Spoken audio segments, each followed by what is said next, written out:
आज आपण मऊ लुसलुशीत जाळीदार पचायला तितकाच हलका चवीला तर अप्रतिम लागतो तो म्हणजे मुगाच्या डाळीचा ढोकळा। बऱ्याच जणांना हरभऱ्याची डाळ चालत नाही म्हणजेच बेसन खाल्ल्यावर त्यांना त्रास होतो। अशा वेळेस हा मुगाच्या डाळीचा ढोकळा बनवू शकता। नमस्कार, मी ज्योती, ज्योतिष किचन मध्ये सर्वांचं खूप खूप स्वागत आहे। मी इथे 1 वाटी मुगाची डाळ घेतली आहे। तुम्ही सालीची डाळही घेऊ शकता। त्यामध्ये पाऊण वाटी खायचे जे पोहे असते ना ते टाकायचे,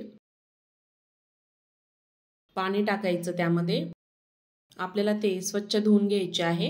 1-2 पाण्याने धुवायचे। डाळ आणि पोहे छान धुवून घेतले आहे। त्यामध्ये पाऊण वाटी रवा टाकायचा। रवा तुम्ही कोणताही घेऊ शकता, जाड किंवा बारीक। अर्धी वाटी दही घेतला आहे, तेही टाकायचं। थोडंसं पाणी टाकायचं। पाऊण टीस्पून इतकी हळद टाकायची आणि मीठ टाकायचं। आपल्याला हे पूर्ण मिक्स करून घ्यायचंय। दही आणि डाळ छान मिक्स करायची। दही डाळीमध्ये छान मिक्स झालं पाहिजे असं मिक्स करायचं आणि थोडं अजून पाणी टाकायचं।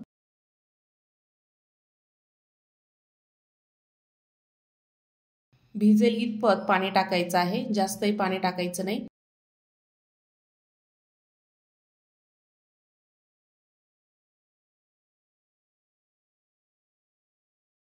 छान मिक्स झालं आहे पाणी टाकल्यावर। यावर झाकण ठेवून 3 तास भिजू द्यायचं आहे। 3 तासानंतर चेक करूया। डाळ आपली छान भिजली आहे। 2 तुकडे होत आहे त्याचे। मिक्सरचं भांडं घेतलं आहे। त्यामध्ये जेवढं मिक्सरच्या भांड्यामध्ये बसल तेवढी डाळ टाकून घ्यायची।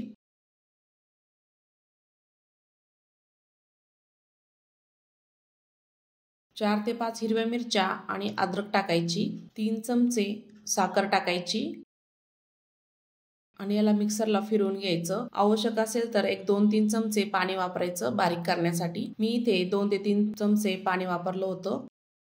छान अशी बारीक पेस्ट तयार करायची।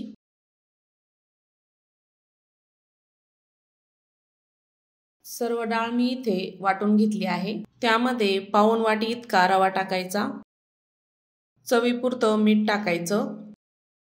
3 मोठे चमचे तेल टाकायचं। पोहे खायचा जो चमचा असतो ना त्या चमच्याने मी इथे 3 ते 4 चमचे तेल टाकलं। बॅटर छान मिक्स करून घ्यायचं, छान फेटून घ्यायचं। तेल त्यामध्ये एकजीव झालं पाहिजे असं फेटायचं आहे। 1-2 मिनिट छान मिक्स करून घ्यायचं। रवाही त्यामध्ये छान मिक्स झाला आहे। झाकण ठेवायचं आणि 10 मिनिटं याला भिजू द्यायचं आहे। त्यामध्ये जो रवा टाकला आहे ना तो भिजण्यासाठी। तोपर्यंत आपण ट्रेला तेल लावून घेऊया।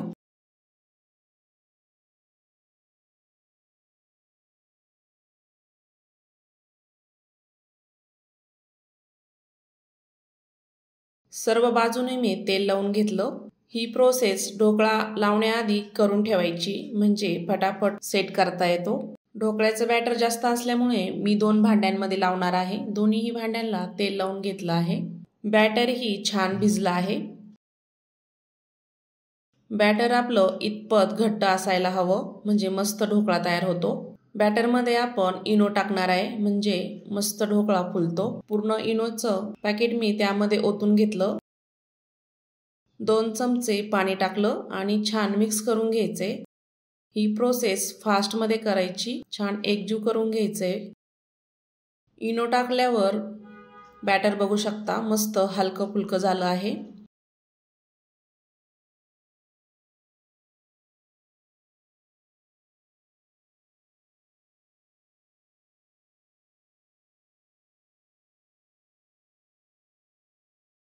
बॅटर आपलं रेडी आहे। बॅटर आता भांड्यामध्ये ओतून घेऊया। जेवढं बसेल तेवढं ओतायचं आहे। त्याला सेट करायचं, असं टॅप करून घ्यायचं। दुसऱ्याही भांड्यामध्ये बॅटर आपण ओतून घेऊया। तेही असं टॅप करून घ्यायचं। कढईमध्ये मी आधीच पाणी गरम करायला ठेवलं होतं। त्यावर स्टँड ठेवायचं आणि ढोकळ्याचा ट्रे ठेवायचा। झाकण ठेवायचं। 10-15 मिनिटं याला वाफून घ्यायचं। 15 मिनिटांनंतर चेक करूया। मी यामध्ये सुरी घालून बघितली, सुरीला अजिबात चिटकलं नाही। आपला ढोकळा तयार झाला आहे। ढोकळा आता संपूर्ण थंड होऊ द्यायचा। ढोकळ्यावर घालण्यासाठी फोडणी तयार करून घेऊया। पॅन मध्ये 2 चमचे तेल टाकलं आहे। अर्धा चमचा मोहरी टाकायची, थोडासा हिंग टाकायचा, चिरलेल्या 3 ते 4 हिरव्या मिरच्या टाकायच्या, 1 चमचा तीळ टाकायची, छान परतून घ्यायचे। कढीपत्ता टाकायचा, तोही छान परतून घ्यायचा तेलामध्ये। कढीपत्ता आणि मिरची छान परतली आहे, त्यामध्ये पाणी टाकायचं। 1 वाटी इतकं पाणी टाकलं। थोडंसं मीठ टाकायचं चवीपुरतं। छोटे 2 चमचे साखर टाकायची, मिक्स करून घ्यायचे। पाण्याला छान उकळी आणायची। पाण्याला छान उकळी आली आहे, थंड होऊ द्यायचे पूर्ण। ढोकळाही छान थंड झाला आहे। ढोकळ्याच्या कडा काढून घ्यायच्या चाकूने।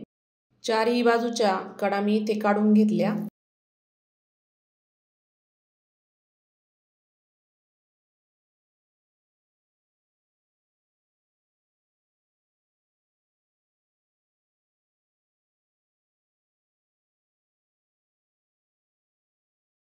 एका ताटावर उलथा करायचा।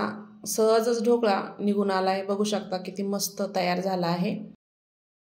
ढोकळा चिरतानाच तुम्हाला समजत असेल किती मस्त स्पॉन्जी झालाय। हलका फुलका मुगाचा ढोकळा तयार झाला।